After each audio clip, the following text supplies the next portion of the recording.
သက်တာကြီးလာတဲ့ခုချိန်နဲ့ကလေးစိတ်မကုန်သေးတဲ့အချို့လူမျိုးမျိုးရှိလားရှင်ကျော်အားဒီနေ့မှာဟင်းလေးချက်ပြမှာဖြစ်ပါရဲ့ဒီနေ့အကျော်စားခြင်းနဲ့ဟာလေးပေါ့နော်တခုချင်းလေးချက်ပြဘာစားခြင်းတာလဲဆိုတော့ဆလန်စားခြင်းနာတော့ချက်ပြမယ်နော်လိုက်ကြည့်ရင်းတော့သိပ်ပေါင်လား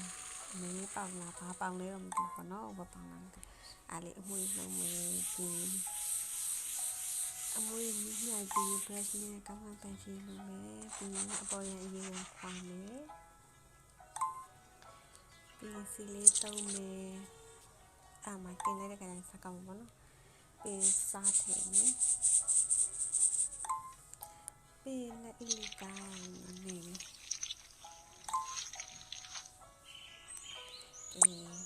နေပြတော့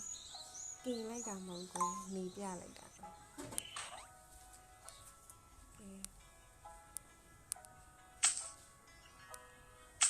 မ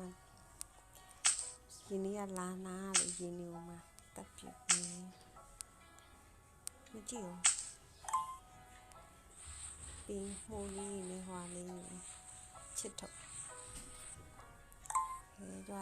တော့စားမှာမပါဘူးသူကြည့်ရမှာပါအဲ့တူကြည့်ရမှာပါ